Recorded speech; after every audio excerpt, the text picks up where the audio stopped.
right, well, good morning everyone. Welcome to the beautiful and silent Florida Everglades here. So I was up at 3 a.m., took the drive down here. We're gonna be camping here tonight. I'll talk more about that later, but the beautiful Florida Everglades, it is just incredible. The mangroves seems like they're 50 feet tall, and I mean, just silent. There was a few boats around, but an incredible place to be if you guys have never been before. The goal for this trip, I'm going to be here today and tomorrow. We're going to camp tonight on an island. But, you know, the goal is just catch fish, you know, keep it simple, catch fish and enjoy this area. It is beautiful. I'll say that once again. So many different, you know, so much wildlife here. The fishing should be incredible. It is a little cold this morning. It'll be cold tonight and it'll be cold tomorrow. And by cold, I mean roughly between 50 and 75 degrees. So it isn't quite spring weather yet. Unfortunately, but we should be able to find some fish. So the species are definitely snook, trout, redfish, maybe if we're lucky, tarpon. I would really like to find a tarpon here. I know it's early in the season, but tarpon are definitely a species that roams this area, and they have been for hundreds of thousands of years, so I would like to catch one. I don't believe maybe I've caught one or two tarpon in the Everglades, but I haven't really hit them good. So maybe if we're lucky, we'll find them. And then Goliath grouper is a species that I think a lot of people don't consider, but they are here. In my opinion, they're kind of like, I think of them as a game fish. You can't keep them, unfortunately. You can't eat them. It's kind of unique for a grouper. Most grouper you can harvest, but Goliaths are actually protected. But you can target them, you can fish them, and they are a really cool species to catch. They fight super hard. I kind of think of it as like bass fishing. You know, you're working structure, bam, and they're gone. If you guys saw my last Everglades video from a few years back, we caught a couple and they're an awesome fish. So all of those species I'd love to catch on this trip, but we just got to do it. We're gonna start fishing here. I just picked this random shoreline. It was nice and glassy. Figured I'd maybe start pitching a lure up in there, see what we can find. We're gonna work some of the spots I fished previously here when I did pretty decent, so we'll check those out. But for right now, beautiful shoreline, dead glass, nice weather. Let's pick up a rod, get fishing, see what we can catch. Let's do it.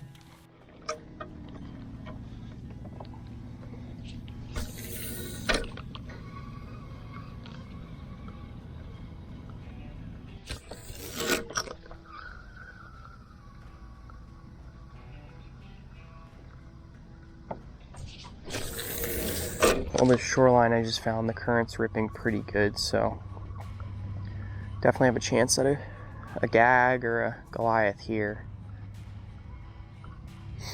Could get a big snook too. That would be really cool.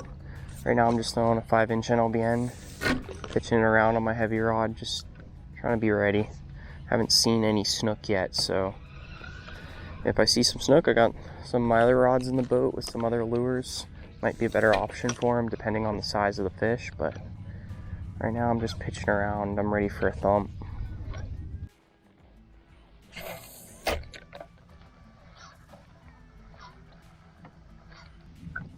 feel like there might be a snook in this tree. Oh, yep, there was a snook. He missed the bait. Came up sideways on it, hit it, missed.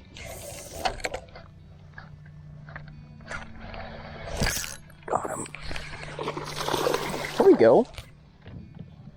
Whoa, he's actually a lot stronger than I thought. He's not huge. Took a good run on me. Got it deep too, so I'm gonna try to just see if I can just swing this guy in. He's not very huge, but I have had a bull shark that's been kind of circling the boat. And believe it or not, that is our first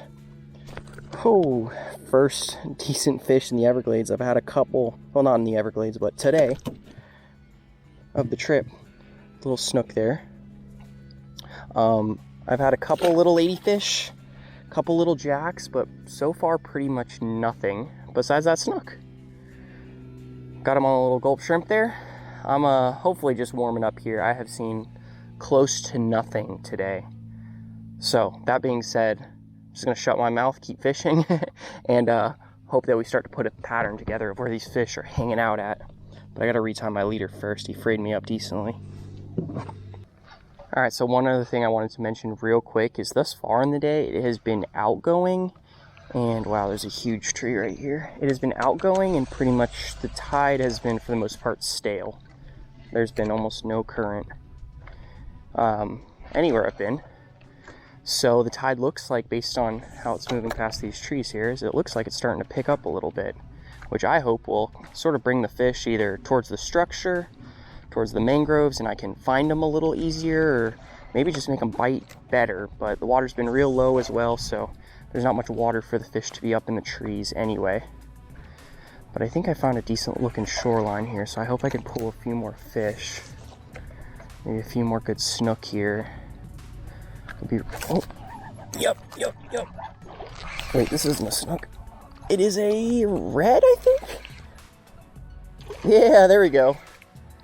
There we go.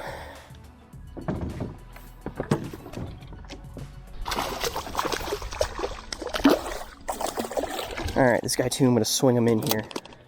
Alright, so as I was just mentioning a moment ago, the fishing has not been all too hot so far today, but a nice little redfish there to, well, the shoreline. It seems like something's working. I got the snook. I actually got 2 snook bites, but I got the snook, and then I got this red. So not insane fishing yet today, but I hope as this current starts to pick up and move a little bit more and more and more, we'll start to find some better fish. But this guy, got him on the gulp shrimp there. I'll just go ahead and unhook him and send him right on back here in the water. So I've actually been trying to avoid putting my hands in the water for shark reasons. I'm going into the trees here, but there has been a few sharks kind of lingering around the boat, and I know that when you hook a fish, it'll draw in sharks towards the boat, and then when you go to release it, that may be when they try to grab the fish, and I don't want my hand in the way. So if you see me lay a fish back in the water quite quickly with not a proper release, it's just for my safety. So but yeah, we're in the trees here. I'm gonna get re-rigged here and keep throwing these mangroves. I think I've found a little something here, or at least a little shoreline that's holding something. So let's keep going.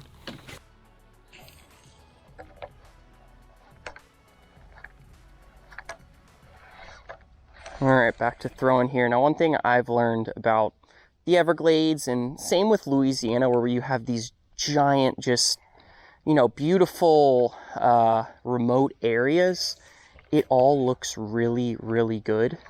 Oh, I had a nice snook on me there. He's still on it. He's on it. He's just on the bottom though. And it was maybe 20 inches, but it all looks really, really good. I might switch to a different lure here if I start to get into some more snook. It all looks really, really good, right? And unfortunately, the truth is that there's just not fish every single place it looks good. I wish it was, but really the only trick to it is fish and fish and fish. Try your best, and eventually you're going to put a pattern together where, hey, this shoreline was working for me. Maybe it was because the way the sun was angled. Maybe it was because the way the current was angled. And then you can just sort of repeat that process throughout the trip. So I'll only be here one more day, but so far what I'm seeing is these deeper mangroves are holding a lot more fish where the water is just a little bit higher. Now, that may be current related, but the water is higher on them than some of the other areas I was fishing prior or earlier in the day that were nice and shallow, shallow, like short, like long inclines up towards the mangroves, or like all this is like essentially a flat. This has a real steep, almost shelf up to the mangrove, and it seems like it's holding more fish. So I'll definitely keep an eye on maps and stuff like that to see if I can kind of replicate this type of area throughout the day, see if I can find another shoreline like it. But that is just my tip, because everything looks great out here. It really does. And for the most part, you're not going to know what's working on that even particular day until you get out here and just fish. So, you know, I could be out here tomorrow, and honestly, it could be complete opposite, and I'll have to just figure out dang, there's snook all over the place all of a sudden. I'll have to figure out a different pattern tomorrow. So just changes day by day. And there's snook everywhere here. Yep. All right. Like I said, we're finding a pattern. This deeper shoreline is holding them. This guy not so big. Not expecting any giant snook. Forgive me, the boat's kind of a mess from the camping gear. But I'm not honestly expecting any giant snook. But I'll take whatever's eaten for sure. Just pop that out there, and we're just gonna go ahead and just kind of send him head first straight back in, and there he goes. So there wasn't even structure there. I was thinking earlier, based on the first fish I caught, hey, the snook are sitting in the structure, and that was just a plain flat mangrove shoreline, and there was 3-4 snook that came up and chased it. So fishing's funny. I do say that it's always good to find a pattern, but I'll be honest, sometimes it is so hit and miss. But for right now, I think I'm putting some together. I really do. I think I'm putting together a little pattern of where they're hanging out at. Dude, there's snook loaded right here. They're not huge, but after 4 hours of catching nothing, I will take it. And I think this is what the Everglades is about. It is really a nursery for a lot of different species, especially these guys. Hopefully one day these guys will make it to 40 inches, but for today, this guy is roughly 15. We'll pop them out here. If I keep finding them like this, I might switch to maybe a mini mullet. I really enjoy fishing snook with a mini mullet because I can get these guys up on the surface. Popping is really fun. We'll see if I keep catching them right here just like this. I might just switch just to have a little bit more fun with these guys.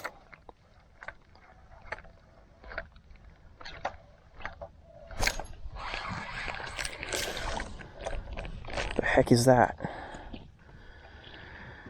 Okay, we're catching species here because I don't know what species this is. I think it's called a lizard fish. I could be wrong. I also don't know if they have little spines or anything like that. So I think I'm just going to grab my pliers and pop them off here. But let me know, guys. I think this is called a lizard fish. Could be wrong. I've never caught one before. So let me just pop them off gently here. I think it's called a lizard fish. Please correct me in the comments if it's actually called something else. Kind of a brown, funny looking fish. Alright, so I'm going ahead and rigging up one more gulp shrimp here. And if they kind of wear through this, I think I'll switch to the mini mullet. I think that would be a lot of fun, messing with these snook. Might even help us catch a bigger one than these ones that have been kind of hanging around here that are, 20 inches or less.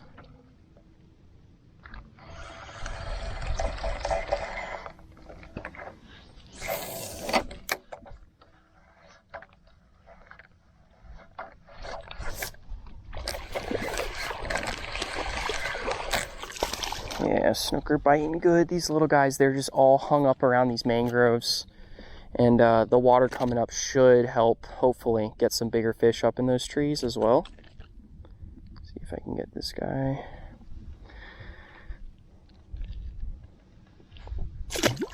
Just handfuls of them up in there. That is, I think, like the 6th snook I've caught now in the past 30 minutes, actually. It's really just this shoreline that has been holding them. So definitely putting a little pattern together here. I would like to see some bigger fish as well, though. Definitely would like to see some fish in the 20s, maybe if we're lucky 30s.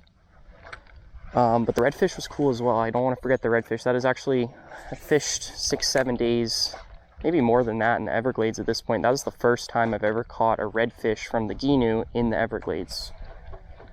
I've seen a couple, handful, but that was the first one I've ever caught from the Gheenoe. This is a really nice overhanging tree. A ladyfish follow-up. Nice overhanging tree here. I mean, I'd bet there's something under there. Skip it up under there and twitch it out. Usually, oh. Oh, it's a ladyfish. Alright, oh. There he goes. Alright, so this gulp, I'm going to switch off of it. I'm going to try the 4-inch... I don't know, maybe I'll put on the 4-inch K-tail. I don't know if I fished that yet. The smaller one, I gotta retie my leader here. Check this out, 6 inches of leader. It was working fine, but I think it's time for maybe about 2.5 feet would be a lot better.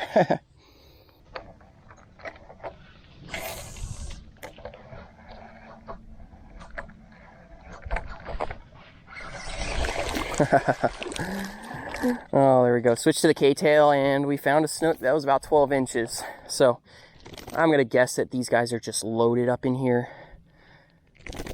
I'll tell you what, I'm going to try to keep this bait up on the surface and get these guys to come up and blow it up. That is my favorite. Woo!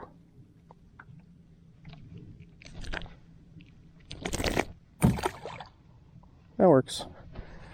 He was right under that log there.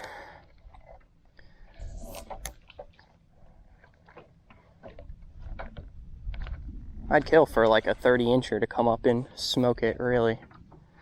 But we'll take what the Everglades is willing to give. I'll tell you that. I'm a lot happier now than I was this morning when I was just not seeing a dang thing. Oh, that's what I'm talking about. That is what I'm talking about right there. Them coming up and just blasting and skying on it on the surface. Yep. Oh, these little guys. Now this is where the fun comes in.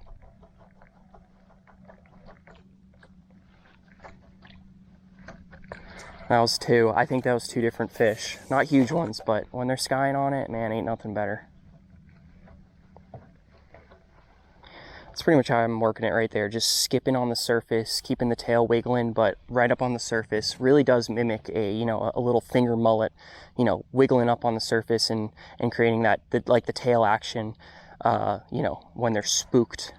If you ever put a finger mullet on a hook and threw him in front of a snook, he comes right up to the surface always, almost always.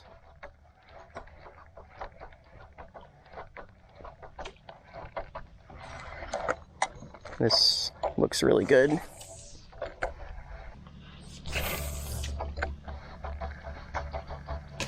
Oh, there it is. Popped it hard. Popped it hard. So that is the reason I try to mimic a mullet fleeing, because typically that's when snook decide they want to bite. When it's taken off and trying to get away from them. That's actually the biggest of the day right there. It's not huge, but it is the biggest of the day. Swing them in here. Good fish. Good fish. He ate it good, so. Not huge, but about a probably a 20-incher, 21-incher. Most of those other guys are a little smaller than this guy. He's got some weight to him. That pop was good, man. That is, I mean, I think it's one of the best sounds in fishing. There he goes. Them coming up behind it and just doosh, inhaling it. It's a really great sound. Well, good. All right, that was maybe we're getting on something. That was biggest of the day right there. So maybe we could just improve from here.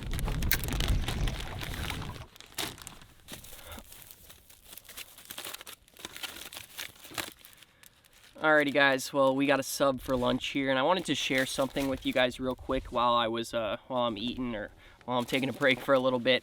One thing I've noticed today, maybe you guys can take note of this and apply it when you're in similar situations, but like I said earlier, the snook have been almost just invisible, not there at all in most of the areas I fished today, and then I got on a good bite along one shoreline in particular where it just seemed like there must have been 100 snook through there. And I ended up pulling about 8 of them, but I think that is because there's just not a lot of bait in the area, so the snook are going to congregate really tight in those little areas where the bait are probably pushing through with the current or the tide or whatever it may be, the wind even maybe. So basically what I'm going to do moving forward for the rest of the day after I eat is I'm going to try to look at the maps and try to find areas that mimic or look very similar to the area I found snook in. Now I'm not going to fish that same shoreline, but I'm going to look for areas that look pretty much identical. Maybe a shoreline just across the way that kind of has the same sort of flow to it, or the same, maybe the sun is shining the exact same way on it. Maybe even the current's moving, or the wind's hitting the shoreline the exact same. So that's what I think is going to help me catch more fish today. From what we've done so far, not half bad for not finding really any bait. The water's really not moving too much right now. Really just what I'm going to try to do is try to mimic that pattern to hopefully catch more fish throughout the day. But that's getting pretty technical. It is just fishing.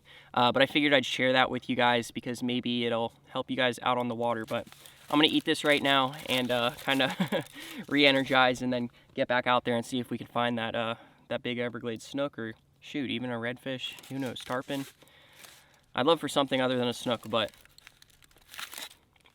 I'm going to eat this and then get back to fishing.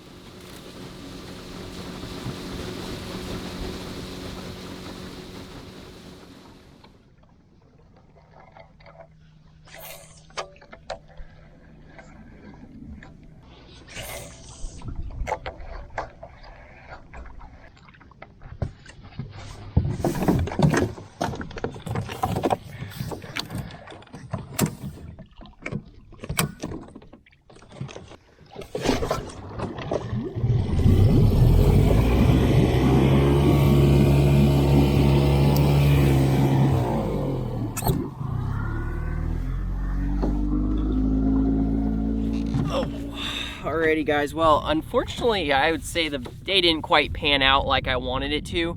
I thought I had a pattern going there. I was talking a lot about how, you know, I kind of had it figured out what we're gonna do moving forward to catch fish, and the pattern just fell straight through. It was like one shoreline with a ton of snook, and then the whole giant area I fished today, it was just dry, like nothing. But I think I have a game plan for tomorrow. That's the good thing. I know exactly where the fish are not. So tomorrow I should have a little bit better game plan going into the day. Actually, where I finished off, I found a lot of bait, which is good. So maybe I'm thinking I'm gonna start here tomorrow where the bait is, because I just didn't find bait today at all. And I think there's a big correlation between bait and catching fish.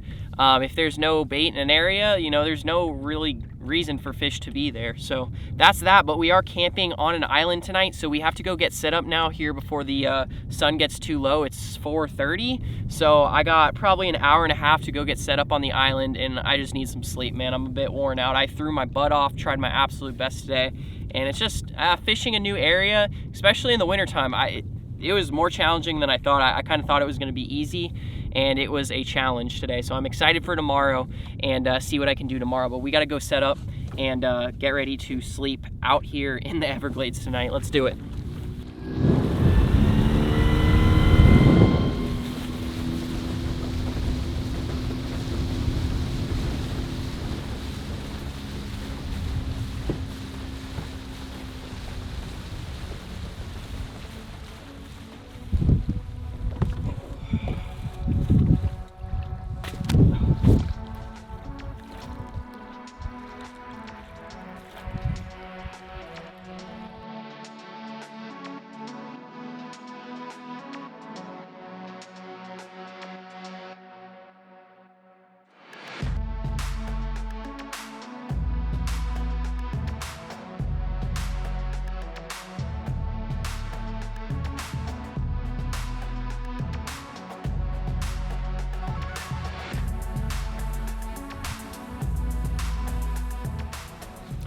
Well guys, we made it happen. We are currently set up in the tent.